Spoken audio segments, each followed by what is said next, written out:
آدم علیہ السلام نے عرض کی باری تعالیٰ تجھے تیرے محبوب محمد کا واسطہ میری توبہ قبول فرما صلی اللہ علیہ وسلم۔ اللہ پاک نے فرمایا آدم تو محمد کو کیسے جانتا ہے صلی اللہ علیہ وسلم۔ عرض کی مولا جب تو نے میرے وجود کو بنایا، پھر میرے جسم کے اندر روح ڈالی، میں نے آنکھیں کھول کے دیکھا، میری نظر تیرے عرش پہ پڑی، تو پہلی نگاہ میں نے تیرے عرش کی پیشانی پہ لکھا ہوا دیکھا لا الہ الا اللہ محمد الرسول اللہ۔ تو میرے دل نے کہا آدم یہ کوئی رب کا محبوب ہے جس کو اس نے اپنے ناموں کے کلاوے میں لکھا ہوا ہے، رکھا ہوا ہے۔ تو نور مصطفیٰ صلی اللہ علیہ وسلم کی یہ کار فرمائیاں ہیں۔ کبھی بابا آدم علیہ السلام کو یہ نور سجدہ کرواتا ہے فرشتوں سے، کبھی یہ نور مصطفیٰ حضرت آدم علیہ السلام کی توبہ قبول ہونے کا ذریعہ اور سبب بنتا ہے، کبھی یہ نور مصطفیٰ نوح علیہ السلام کی کشتی کو طوفان میں غرق ہونے سے بچاتا ہے، کبھی یہ نور مصطفیٰ ابراہیم علیہ السلام کو نار نمرود میں جلنے سے بچاتا ہے، کبھی یہ نور مصطفیٰ اسماعیل علیہ السلام کو ذبح ہونے سے بچاتا ہے۔ یہ نور مصطفیٰ کی کار فرمائیاں ہیں، جس پشت میں یہ آتا ہے اس کو بچاتا جاتا ہے۔ تو عزیزان محترم یہ سرور دو جہاں صلی اللہ علیہ وآلہ وسلم کی ذات اقدس کے نور کی کار فرمائیاں ہیں۔ اب آپ دیکھیں حضرت ابراہیم علیہ السلام نے خواب دیکھا، توجہ کریں، خواب ہر کوئی دیکھتا ہے۔ حضور علیہ السلام نے فرمایا نبوت میری ذات پہ اختتام پذیر ہو گئی، اب میرے بعد وحی نہیں آئے گی، قیامت تک جبرائیل علیہ السلام کسی کے پاس وحی لے کر نہیں آئیں گے۔ انا خاتم النبیین لا نبی بعدی، میں خاتم النبیین ہوں اور میرے بعد کوئی نبی نہیں۔ اور فرمایا پہلے نبی آتے تھے اور چلے جاتے تھے، مگر لوگوں اب میں آ گیا ہوں، میرے اور قیامت کے درمیان اور کوئی نبی نہیں، جس طرح یہ دو انگلیاں ملی ایسے میرا زمانہ اور قیامت ملی ہوئی ہے۔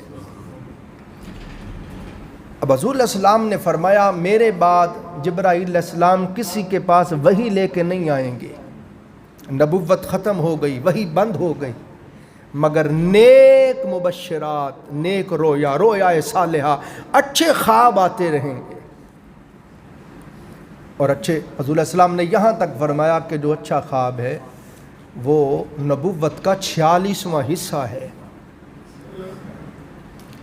اب پھر مفسرین اس کے اوپر بڑی بحث کرتے ہیں، وہ کہتے ہیں کہ جب ہم خواب دیکھتے ہیں ہر بندے کا خواب صحیح نہیں ہوتا۔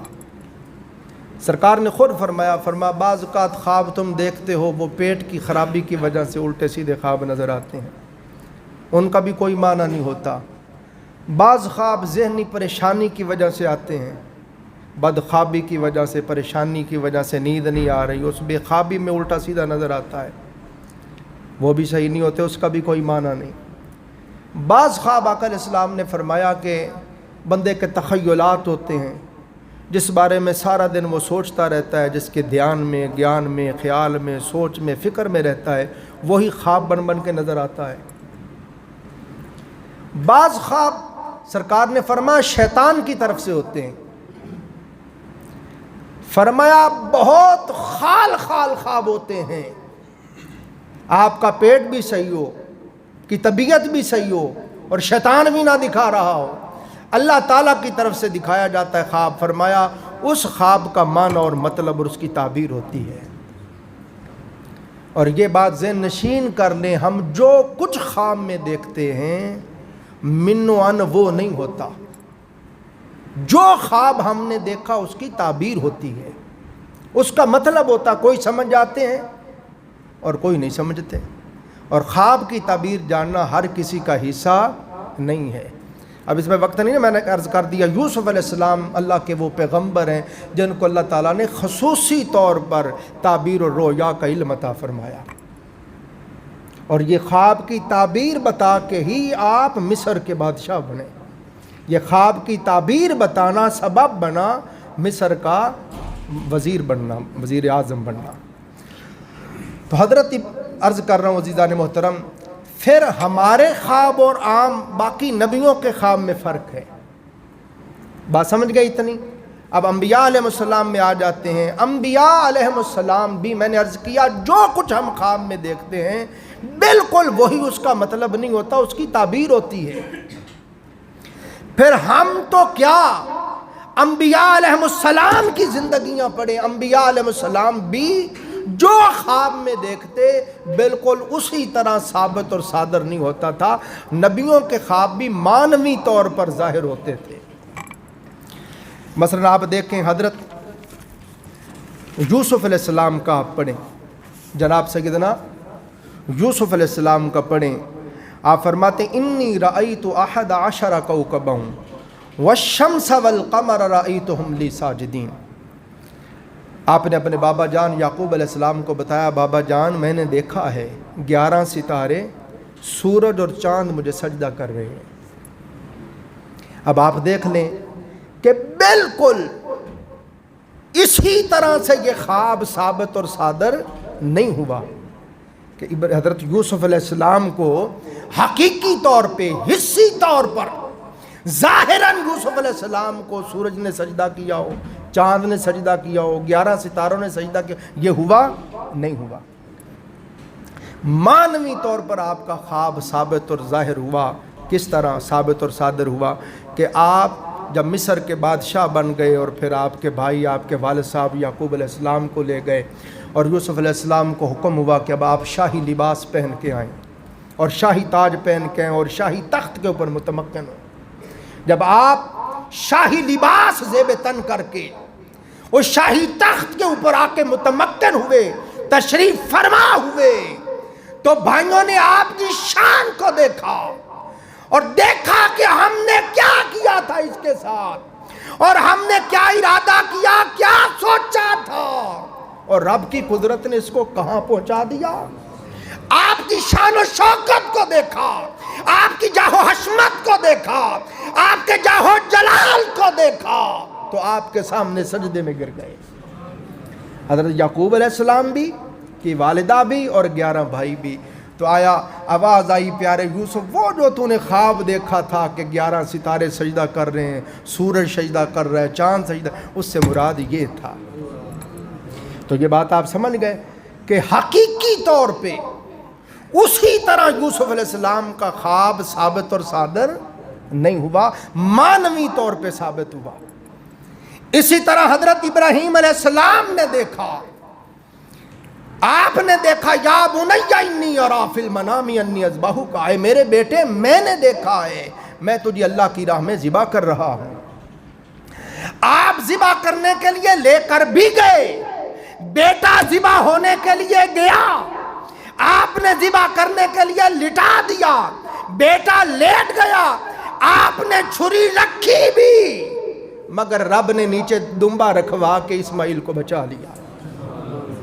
تو آپ نے دیکھا، خواب دیکھا کہ ذبح کر رہا ہوں، مگر حقیقی طور پر یہ خواب اسی طرح ثابت اور صادر نہیں ہوا بلکہ مانوی طور پر ثابت اور صادر ہوا کہ اسماعیل علیہ السلام کو لٹایا بھی، چھری بھی چلائی، مگر ان کی جگہ بطور فدیہ اللہ نے جنت سے مینڈا دے کے اس کو ذبح کروا کے اسماعیل کو بچا بھی لیا اور آپ کو قربانی کا بھی اجر دے دیا. اب آئیے اے غلامان مصطفیٰ، اے نبی آخر الزمان کے غلاموں، اے حضور کا کلمہ پڑھنے والوں، خدا کی قسم ہم اپنے مقدر پہ جتنا ناز کرے کم ہے. دیکھو میرے اور آپ کے آقا اور سب نبیوں کے نبی اور خدا کے حبیب صلی اللہ علیہ وآلہ وسلم کی عظمت اور شان کا عالم یہ ہے کہ حضور جو خواب میں دیکھتے ہیں خدا کی قسم وہ حقیقت میں اسی طرح ثابت اور ظاہر ہوتا ہے.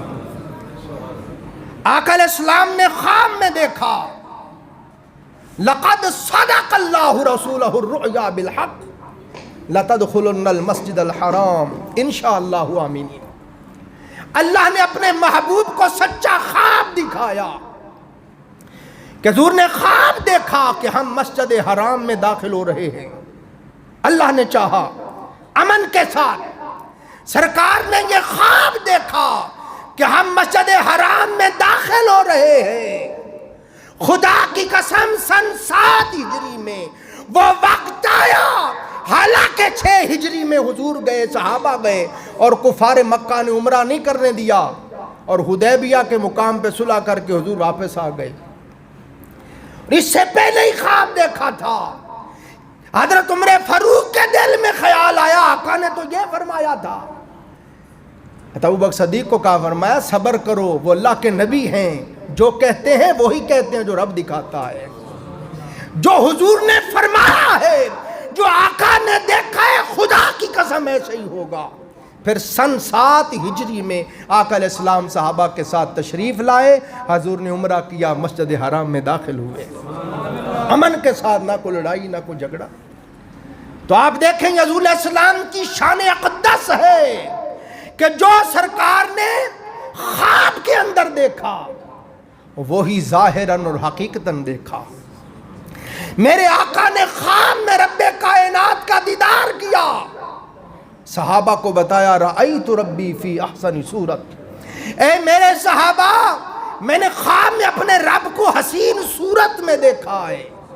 یہ خواب تھا، مگر خدا کی قسم شب معراج اللہ نے حضور کو وہ علو عطا کیا، وہ قربت عطا کی کہ سب حجاب اٹھا دیے، اپنے محبوب کے سامنے اپنے حسن کو بے نقاب کر دیا۔ میں محبوب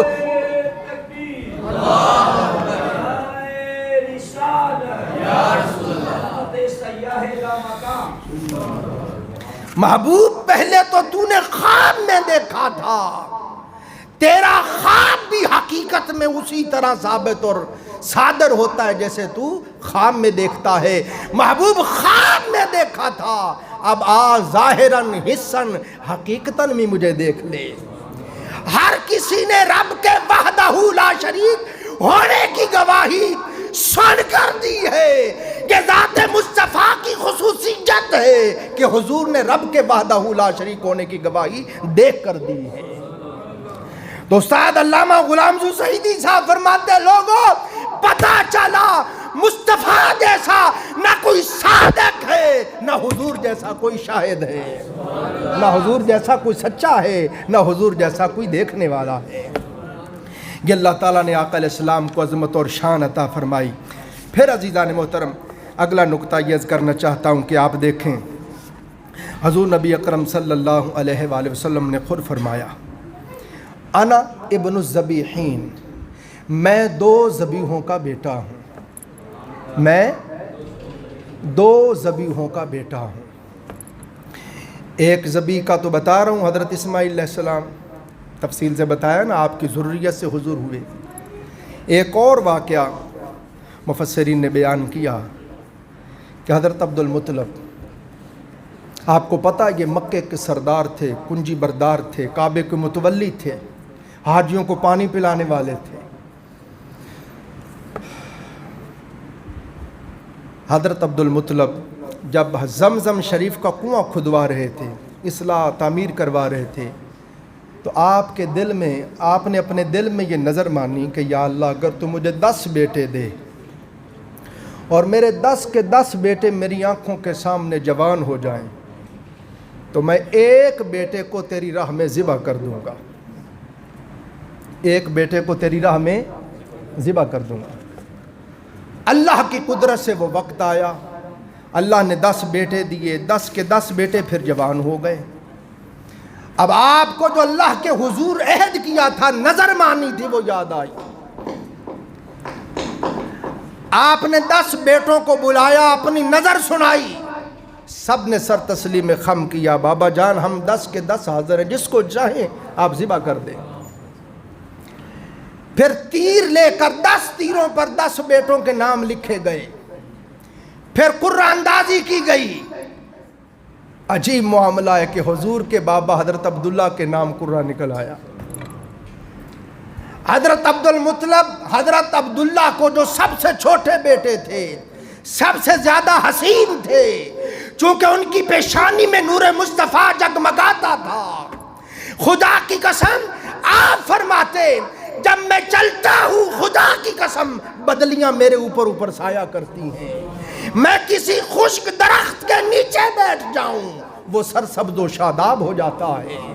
میں شجر و حجر کے پاس سے گزرتا ہوں، وہ مجھے سلام کہتے ہیں، عبداللہ تجھے سلام ہو، تیری پیشانی میں نور مصطفیٰ جگمگا رہا ہے۔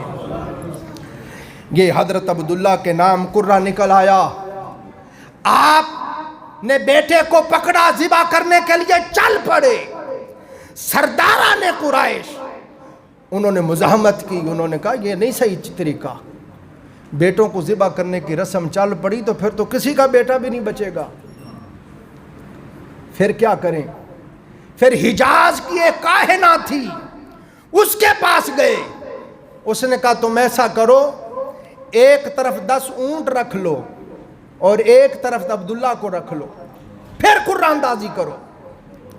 اگر قرہ اونٹوں کی طرف نکل آئے تو بس 10 اونٹ دے دو اور عبداللہ بچ گئے۔ اگر پھر بھی قرہ عبداللہ کے نام نکلے تو پھر 10 اونٹ اور بڑھا دو۔ اسی طرح 10 بڑھاتے گئے، جب 100 اونٹ ہو گئے پھر قرہ اونٹوں کی طرف آیا۔ تو عرب میں اس دن سے یہ رواج پڑ گیا کہ انسان کی دیت 100 اونٹ ہے، دیت خون بہا 100 اونٹ ہے۔ اس طرح حضرت عبداللہ ذبح ہونے سے بچ گئے، 100 اونٹ دے دیا عبد المطلب نے اور بیٹا عبداللہ بچا لیا۔ تو فرماتے حقیقت میں یہ جو حضرت عبداللہ یہ بہانہ بنا، یہ جو درمیان میں سرداران قریش حائل ہو گئے اور اونٹوں کے ذریعے اللہ نے بچا لیا، اصل میں لوگوں نور مصطفیٰ کی یہ کار فرمائی تھی۔ جیسے اسماعیل علیہ السلام کو ذبح ہونے سے بچایا، ایسے بابا عبداللہ کو ذبح ہونے سے بچایا۔ کیوں؟ کہ ان کی پشت میں نور مصطفیٰ جگمگا رہا تھا۔ رب کی مشیت یہی تھی کہ نبی آخر زمان کا ظہور حضرت عبداللہ کی پشت سے ہو، اور ابھی حضور علیہ السلام کا ظہور نہیں ہوا، نور مصطفیٰ آگے منتقل نہیں ہوا تھا، اس لیے حضرت عبداللہ کو بچا لیا گیا۔ استاد علامہ غلام مسعود سعیدی صاحب نے کمال بات کہی، انہوں نے فرمایا لوگوں ہوتا یہ ہے ہر بندے پر اس کے ماں باپ کے وجود کا احسان ہے۔ حاصل کلام بات کہہ رہا ہوں، ہم تن گوش ہو جائیں۔ فرماتے ہر بندے پر اس کے ماں باپ کے وجود کا احسان ہوتا ہے کہ ماں باپ ہیں، ماں باپ کا وجود تھا تو ان کے وجود سے اس کا وجود بنا، مگر حضور وہ منفرد و ممیز بیٹے ہیں کہ حضور کی وجہ سے حضور کے تمام آبا ہیں۔ نہ صرف حضور علیہ السلام کے تمام آبا و اجداد صدقہ ہے ذات مصطفیٰ کا، خدا کی قسم میں بھی اور ہم سب کے آبا و اجداد بھی اور ہماری اولادیں بھی، یہ کیا کل عوالم خدا کی قسم صدقہ ہے ذات مصطفیٰ کا۔ لولا کلمہ خلقت الافلاک، محبوب ہم نے آپ کو نہ بنانا ہوتا زمین و آسمان کو ہی نہ بناتے۔ زمین و آسمان کیا، لولا کلمہ خلقت الربوبیہ، میرے مصطفیٰ آپ کو نہ بنانا ہوتا ہم اپنے رب ہونے کو ہی ظاہر نہ کرتے۔ اب حضور علیہ السلام ہر کسی پر احسان ہے اس کے آبا و اجداد کا، اس کے ماں باپ کے وجود کا احسان ہے کہ ماں باپ تھے تو ان کے وجود سے وہ ہوا، مگر حضور وہ منفرد و ممیز بیٹے ہیں کہ حضور پر حضور کے آبا کا احسان نہیں ہے بلکہ مصطفیٰ کا ماں باپ پہ احسان ہے کہ حضور نے اپنے تمام آبا کو بچایا۔ کہیں نور مصطفیٰ نے آدم علیہ السلام کو سجدہ کروایا فرشتوں سے، کہیں آدم علیہ السلام کی توبہ قبول ہونے کا سبب بنا یہ نور مصطفیٰ، کبھی حضور کی ذات وسیلہ اور سبب بنی، حضرت نوح علیہ السلام کی کشتی طوفان میں غرق نہ ہو، اس میں جو غرق نہ ہونے کا سبب اور صدقہ وسیلہ بنی وہ حضور کی ذات تھی۔ کبھی اس نور مصطفیٰ نے ابراہیم علیہ السلام کو آگ میں جلنے سے بچایا، کبھی اسماعیل کو ذبح ہونے سے بچایا، کبھی حضرت عبداللہ کو ذبح ہونے سے بچایا۔ تو حضور علیہ السلام کا اپنے تمام آبا پہ احسان ہے۔ اب بس حاصل کلام بات ہے، ختم کر رہا ہوں۔ اب دیکھیں قرآن پاک نے بیان فرمایا انتبی ملت ابراہیم حنیفہ، آپ ملت ابراہیمی کی پیروی کریں. ہم ملت ابراہیمی پر ہیں، ہم اپنی مونچھیں پست رکھتے ہیں، یہ حضرت ابراہیم علیہ السلام کی پیروی ہے. داڑیاں رکھتے ہیں، یہ ابراہیم علیہ السلام کی پیروی ہے. ہم اپنے زیر بغل بال صاف کرتے ہیں، یہ حضرت ابراہیم علیہ السلام کی پیروی ہے. زیر ناف بال صاف کرتے ہیں، ختنے کرواتے ہیں، یہ سب پیروی ہے ملت ابراہیمی کی. ہم تمام مناسک حج ادا کرتے ہیں، یہ پیروی ہے حضرت ابراہیم علیہ السلام کی. لوگوں، حضور علیہ السلام سے پوچھا گیا آقا یہ قربانیاں کیا ہے؟ فرمایا سنت ابیکم ابراہیم، یہ تمہارے باپ ابراہیم علیہ السلام کی سنت ہے. لوگوں سنو، ابراہیم علیہ السلام بیٹے کو ذبح کرنے کے لیے تیار ہو گئے، بیٹا ذبح ہونے کے لیے لیٹ گیا، اللہ نے اپنی قدرت سے بچا لیا. یاد رکھ لو اگر اسماعیل ذبح ہو جاتے تو پھر ملت ابراہیمی کی پیروی یہی ہوتی کہ ہر انسان اپنے بیٹے کو ذبح کرے. اور پھر اللہ کی رضا چاہنے والے بندگان خدا مولا کی رضا کے لیے جس طرح ہر کام ملت ابراہیمی پہ کرتے ہیں، بیٹے بھی ذبح کرتے ہیں. تو اے لوگوں، آج تم جو ذبح ہونے سے بچ گئے ہو، یہ صدقہ ہے نور مصطفیٰ کا. ہائے ہائے ہائے. تو پتہ چلا حضور کی ذات کا احسان نہ صرف اپنے آبا پر ہے، نہ صرف آپ کے آبا حضور کی ذات کی وجہ سے ذبح ہونے سے بچے، بلکہ خدا کی قسم ساری انسانیت نور مصطفیٰ کی وجہ سے ذبح ہونے سے بچ گئی ہے. اس لیے حضور کا یہ لقب ہے محسن انسانیت. آپ تمام انسانیت کے محسن ہیں. وقت ختم ہو گیا، انشاءاللہ اس سے آگے اگلے جمعے پھر پڑھیں گے. اللہ تعالی ہم سب کو سمجھنے عمل کرنے کی توفیق عطا فرمائے.